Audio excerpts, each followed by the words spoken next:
When an empath takes in the darkness of a narcissist and somehow survives, something unexpected happens. Carl Jung discovered that they don't just heal, they transform into something the narcissist could never imagine.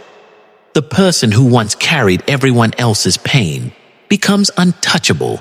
The soul that absorbed endless shadows develops immunity against manipulation. And the most surprising part? Their very presence begins to force others to face the darkness they've been projecting. Think about it. You carried their anger, their shame, their emptiness until you could hardly recognize yourself. You became the emotional trash can for their unprocessed pain, while they walked away clean and untouched. But then something shifts, not in anger, not with drama, but with quiet and powerful clarity. You stop explaining yourself to people who never cared to listen. You stop taking in emotions that were never yours.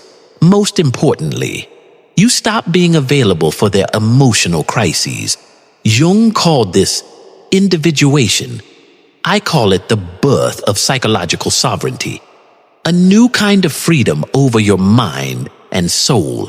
What comes out of this transformation is not the same person who first fell into the narcissist's web. It's someone entirely new.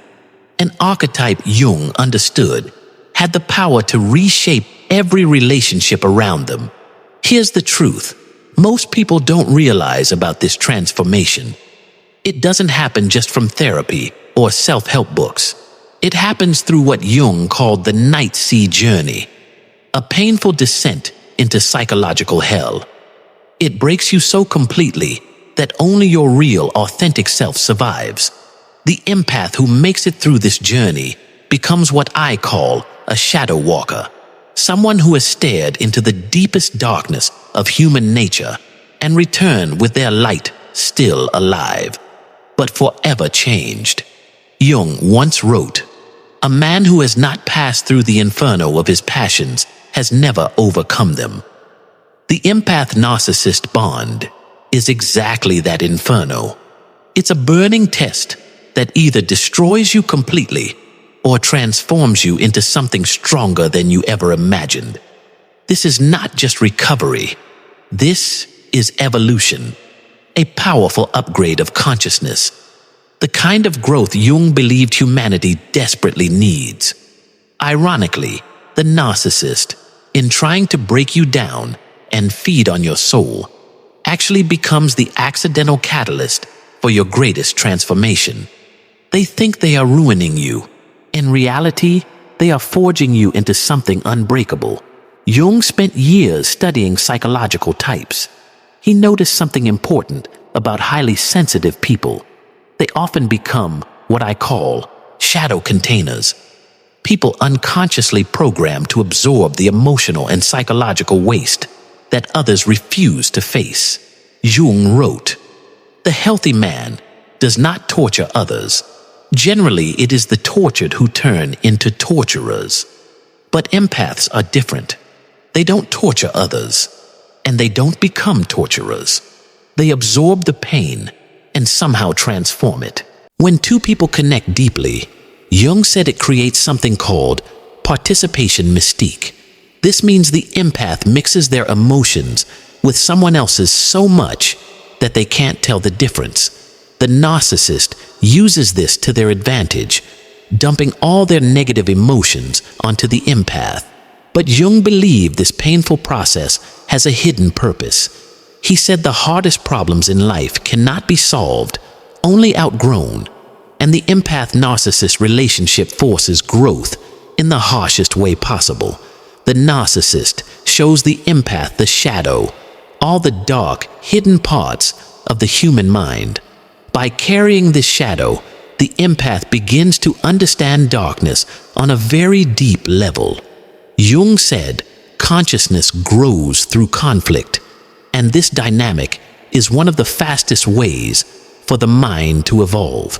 The empath doesn't just see the shadow, they live with it. They become what I call shadow literate, able to read and understand darkness like a second language.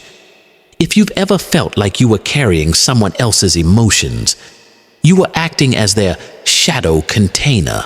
Jung described this kind of suffering as the dark night of the soul. For empaths, it is a full shadow immersion. The narcissist's pain becomes your pain. Their shame turns into your self-doubt, their anger into your anxiety, their emptiness into your depression. Jung called this psychological poisoning, but he also said, there is no growth in consciousness without pain. And the pain of the empath is not only personal, it's collective. They carry trauma from generations before them. The narcissist pushes the empath into what Jung called the nigredo, the stage of alchemy where everything falls into chaos. But Jung also wrote, in all chaos, there is a hidden order. To reach that order, you must first survive the disorder. Here's the secret Jung discovered. The psyche has an immune system. When too much foreign energy enters your mind, your true self begins to grow shadow antibodies. These antibodies help you sense manipulation instantly. You don't just learn about toxic behavior in theory. Your whole body develops a natural resistance to it. Jung said, knowing your own darkness is the best way of dealing with the darkness of others. The empath who survives narcissistic abuse carries more awareness of darkness than most people ever will.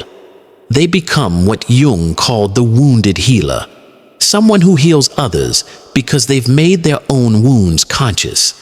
Eventually, the empath goes through what Jung described as ego death. Their false self, built on always helping, pleasing, and giving, collapses.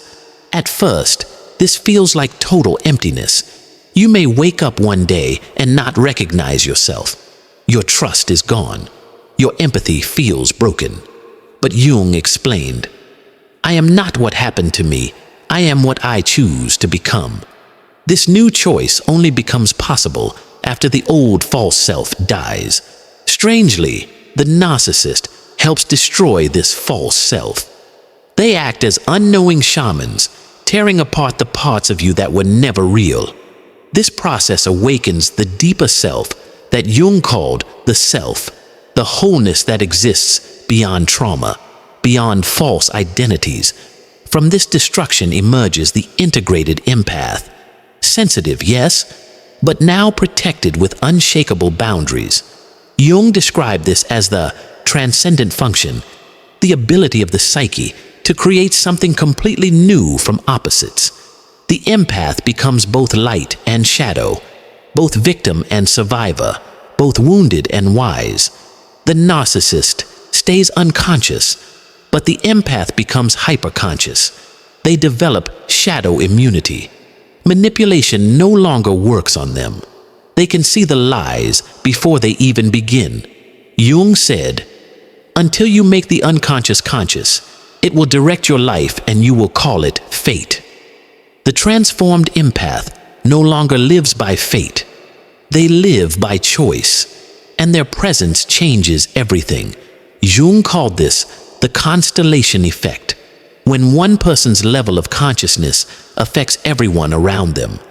The integrated empath becomes a light that exposes darkness, not a weak light that gets consumed, but a fierce light that reveals truth.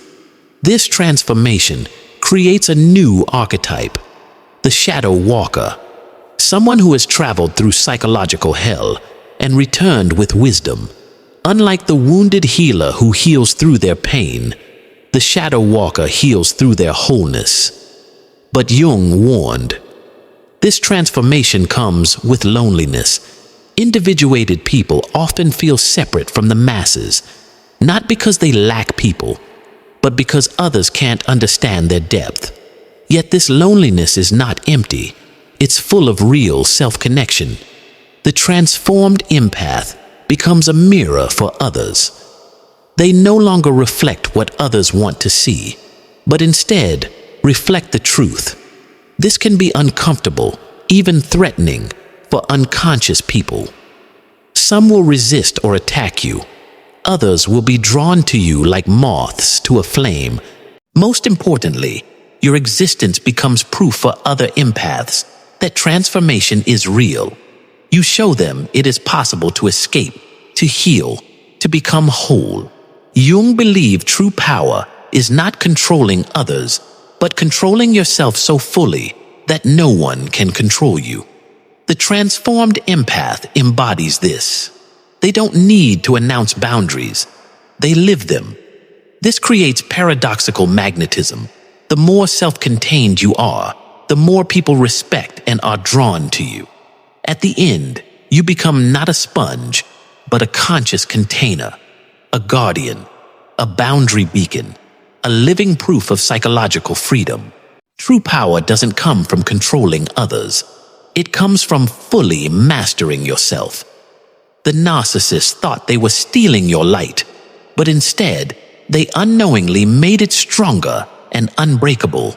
They believed they were destroying your empathy, but all they did was refine it into conscious compassion, the kind that cannot be used against you anymore. Your transformation becomes a signal for other empaths who are still stuck in toxic cycles. You show them that freedom isn't just possible, it's guaranteed once you understand how the game works. Jung once wrote, "Who looks outside dreams. Who looks inside awakens." Your painful journey through narcissistic abuse forced you to look so deeply within that you discovered the indestructible core of who you really are. That strength was always inside you. The narcissist only removed everything that wasn't truly you. If you'd like to go deeper into how to recognize when you're living from your authentic self versus carrying other people's emotions, check out my video on the 8 signs.